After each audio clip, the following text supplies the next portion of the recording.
You know, every great story, every big mission really has a single idea that drives everything.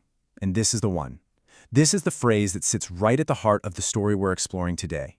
It's simple, it's powerful, and believe it or not, it's the thread that connects memorials for fallen heroes to the fight for digital truth itself. So how does that happen? Let's dig in. All right, let's just jump right into this. How does a journey that starts with honoring the victims of 9/11 end up leading to advanced AI that can spot deepfakes?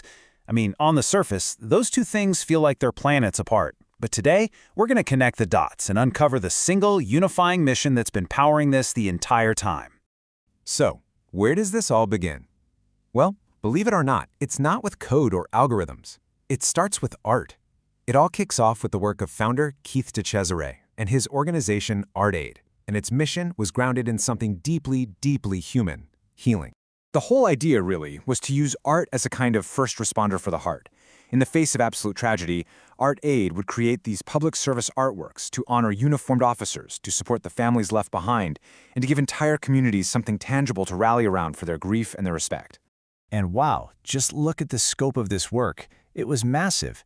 We're talking about the iconic angel memorials for the FDNY and NYPD right after 9/11, tributes for the victims of Sandy Hook, even for the California wildfires. In these moments of incredible loss, ArtAid was there, using art to document, to honor, and to help us all remember. And this phrase right here, man, it just perfectly captures the heart of that mission. It's tied to those guardian angel memorials, and it really speaks to that spirit of transforming loss into a powerful, lasting tribute. It's all about making sure that sacrifice is never, ever forgotten. Okay, so this is where things get really interesting. If your mission is all about honoring memory and truth through art, what do you do when memory and truth themselves come under attack, not just in one community, but on a global scale? Well, it turns out that spirit of service, that drive to protect what's precious, it couldn't be contained to just one area. The mission started to evolve, taking that exact same impulse to preserve and applying it to the natural world. So you see the shift? From honoring human heroes, the mission just naturally grew to protecting endangered species. The Inwood Butterfly Sanctuary was started with this simple but really profound motto: we grow life. It was taking that same community-focused spirit and aiming it at ecological restoration. And this wasn't just, a nice idea on paper. This was real, boots-on-the-ground stuff. It meant restoring habitats, teaching students about nature, and getting the whole community involved in actual science. It was about taking direct, collective action to save a fragile part of our world. But right as this mission was expanding, a totally new kind of crisis was brewing. And this one was different. It wasn't about something you could touch. It was the threat to the very fabric of reality and truth for every single one of us. And this new threat, it's got a name: data dust. It's a really powerful way to think about it, right? It's this idea that as our world gets flooded with AI-generated stuff, all of our real, authentic histories, our creative work, our family photos, they all risk getting lost in the noise, basically turning to dust. Okay, so let's break this down because it's super important. On one hand, you've got captured light. Think of it as a real photo, a snapshot of reality, a record of what actually was. But on the other hand, you have generated mathematics. That's AI just inventing something that could be but never was. One is the foundation of our memories. The other, it's the engine for deepfakes and all sorts of disinformation. So, you can't fight a digital crisis with the same old tools, right? The mission had to evolve again. This time it meant trading in the artist's paintbrush for a super sophisticated tech protocol, one designed specifically to defend the truth. All right, so how on earth does this actually work? Well, it's called the DeCesare protocol, and it powers this technology called VITA. Here's how it goes. First, a forensic engine scans an image. But, and here's the genius part, it's not just looking for glitchy pixels. It's actually checking to see if the image obeys the fundamental laws of physics. You know how light and shadows and geometry have to behave in the real world. And finally, based on all that, it gives the image a Veracity Quotient, a VQ score, that basically tells you just how real it is. But here's what makes that approach a total game changer, especially now with these crazy good fakes. It's not enough to just check if one shadow matches one object. That's too simple.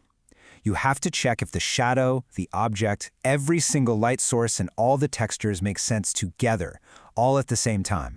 You got to see the whole picture at once. Okay, this table looks a little complicated, but the idea behind it is actually pretty simple. Think of it like this. Older methods check things in pairs, like a detective interviewing suspects one by one. A clever fake could slip through. But the VITA VQ approach, it's like getting all the suspects in the same room at the same time. It creates one single, unbreakable link between everything that has to be consistent: the light, the shadow, the geometry. If even one part of that story doesn't add up, the entire thing falls apart. There's literally nowhere for a fake to hide. And that's it. That's the big idea right there. You can't find the truth by looking at little pieces in isolation. It's all connected. Real authenticity is a property of the whole picture. So what you need to understand is that this amazing technology isn't just one single product for spotting fakes. No, it's the engine for something much, much bigger. A plan to build a foundational layer of trust for our entire digital world. That engine, VITA VQ, is basically the beating heart of this entire ecosystem called iVirtue. And you can think of that as this huge portfolio of interconnected projects, all using that same core technology to solve different parts of this digital trust problem. And just take a look at this table. It gives you a real sense of how massive this vision is. The whole thing is built on these pillars. You've got authenticity for proving art and journalism are real, humanitarian, which continues that original art aid mission, life and legacy for preserving memories and protecting nature, see how it all connects, and then creativity for building ethical AI. It's huge. Let's just pull out a couple of these to see what this looks like in the real world. Artistic legacy is all about making sure human art doesn't just disappear into that data dust. Then you have Igenics, which is building AI tools that have truth baked right in from the start.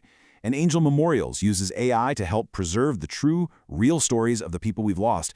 The range here is just incredible, but the goal is always the same: protect what's real. And this is where it all comes full circle.